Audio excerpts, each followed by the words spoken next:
Okay, welcome back. I'm your host, the Susan Anime O'Hagan, and we're going to do another part about the Chowchilla kidnappings. And these are the men who did it. Kidnappers arrested. It would take almost 2 weeks to track the kidnappers, but investigators finally arrested 24-year-old Frederick with the two sons of the owner of the rock quarry where the kids were held. They also arrested his partner in a used car business, 24-year-old James Center, and James's younger brother Richard. All came from wealthy families who lived in San Francisco's nicest suburbs. Security guards had seen the three men digging in the quarry months before the kidnapping. The plan. When investigators extended a warrant to search the estate of Fred Wood's father, they found a treasure trove of evidence. One important piece was this document that says plan. It sets out how the kidnappers were going to commit the crime and what they would do if something went wrong. Another important piece of evidence was the draft of a ransom note. The draft of the note says the kidnappers wanted $2.5 million, but their final plan was to ask for $5 million. They were never able to deliver their demands because when they tried to call, the phone's lines were jammed. I'm laughing because I could only think about how jammed they would be.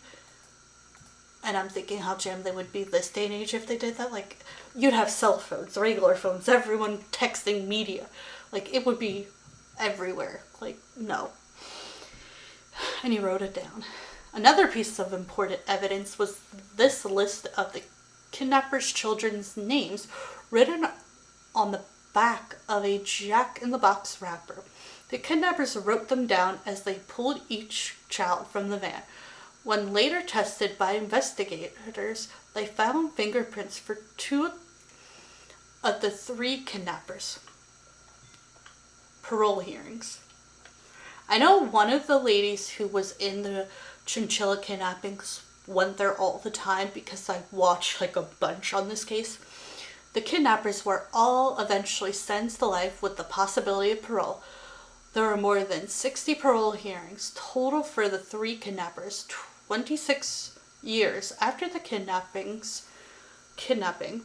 Richard was granted parole in June 2012. 3 years later, his brother James was paroled.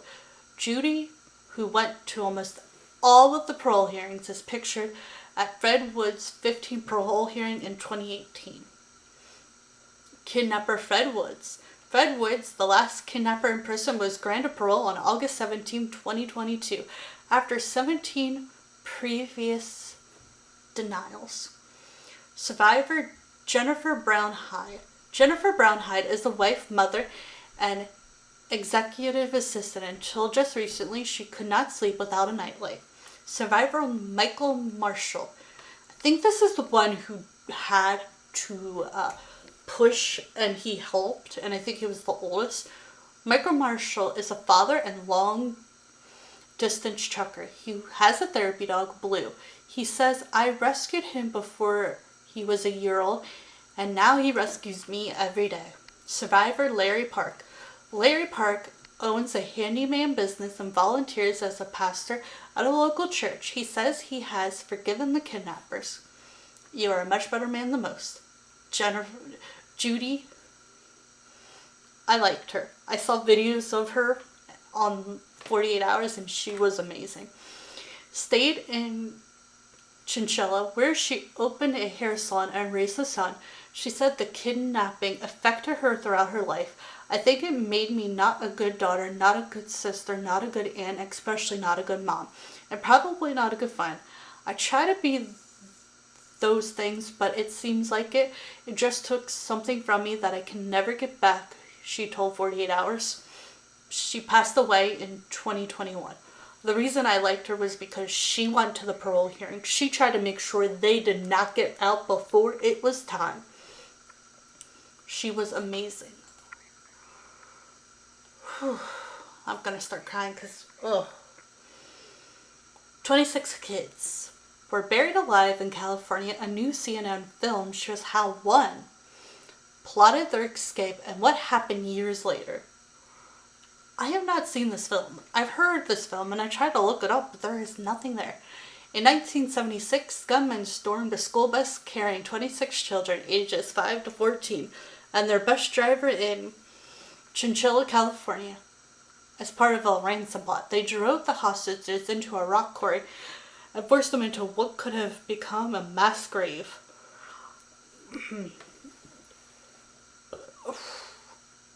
A moving van soon to be covered with 6 feet of dirt. Almost 50 years,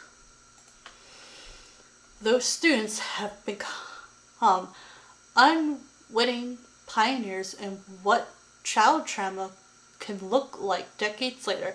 Now the CNN film Chowchilla delivers into how the largest mass kidnapping in U.S. history became a castle for change.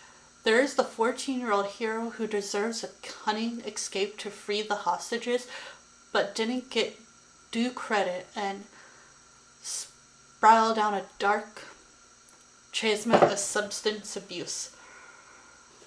There's the 10-year-old girl who confronted other terrified kids, then spent decades confronting the kidnappers at parole hearings. I find you very brave. Until the agony became too much to bear. And there's the 6-year-old boy who fought relentless nightmares and all passing anger before finding unexpected peace, like an animal being taken to slaughter. Whoa, these are some of the pictures. A daring plan to take shape. The young hero robbed.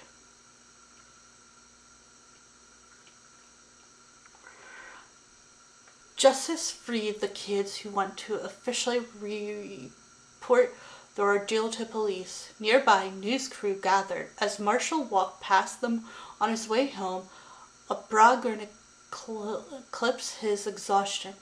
He became a chance to tell the world how the escape had unfolded. After 16 hours in the... Maybe I should reread this. Okay. On July 15th, 1976, summer school students were headed home from the... Okay, we already talked about this.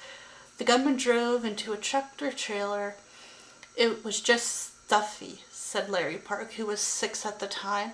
The ordered the children to get in. Then, for 11 hours, they drove. The kids had no bathroom or water.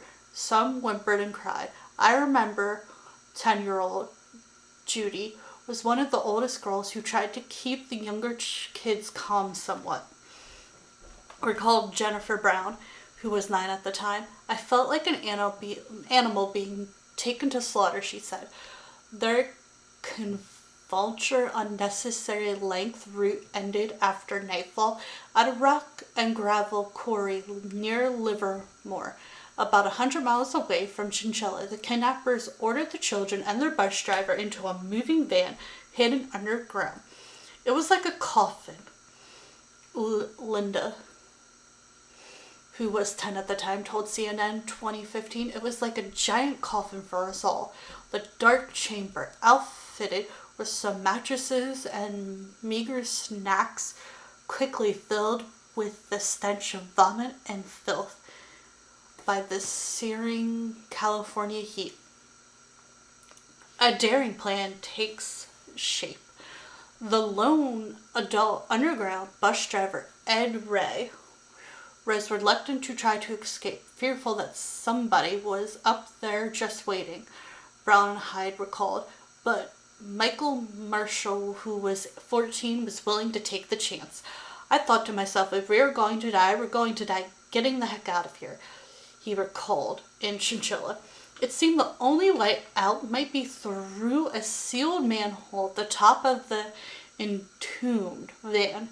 Marshall climbed onto mattresses the hostages had stacked under it and pushed with all his might. It barely budged. Ray joined him, and eventually they pushed the cover open. only to watch two massive trucks or bus batteries that had covered it plummeting into the ground ceiling. Then they discovered another sick challenge, a large reinforced plywood box surrounding the manhole with more dirt on top. Undaunted, Marshall pounded the dirt, sealing the bottom edges of the box. He dug and dug and dug until a cascade of dirt fell into the box, through the manhole, and into the coffin, revealing the most glorious ray of sunshine that I had ever seen, Park recalled.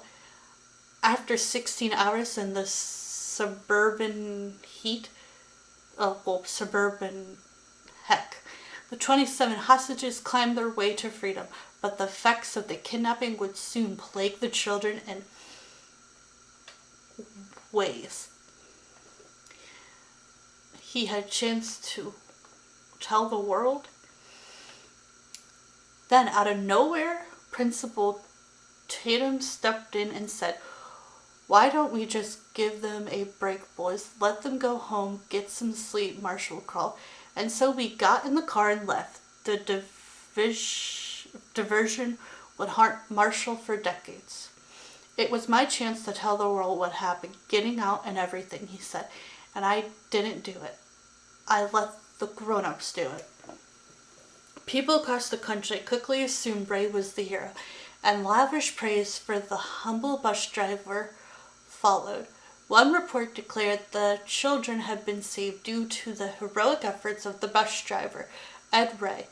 Chowchilla hosted a parade on Ed Ray Day on August 22nd, 1976. The city named a park after him. But Ed was not the only hero, Brown Hyde said. Park was more blunt. "I was telling people Mike Marshall dug us out. It was Mike that dug us out, but nobody was listening." Photos of Marshall during Ed Ray Day festivities shows a forlorn young teenager on his mother could see was really depressed. Even Marshall felt guilty for feeling bad. He said, "I remember thinking to myself, why am I feeling like this? What's wrong with me?" He tried to pivot to thinking, hey, you know what? Who cares? We all got out. We're all out. That's what matters. But it cost him his mental health. Some of that pride from having been the kid's hero had been robbed from him by the town's response. He was never acknowledged, said Dr. L., a child and psychological specialist and author of Children of Chowchilla, a study of psychic trauma. Marshall fortitude and optimism developed to hopelessness. "Before the kidnapping, I could see so much light ahead of me, see my future," he said. "But then after the kidnapping, I could see anything." By 19 or 20, Marshall was blackout drunk every night. I just didn't want to remember any more about the kidnapping," he said. "I was drinking and using all of that to the point where I was living in insanity. I wanted to torture those men." The horrors also took a profound toll on Park.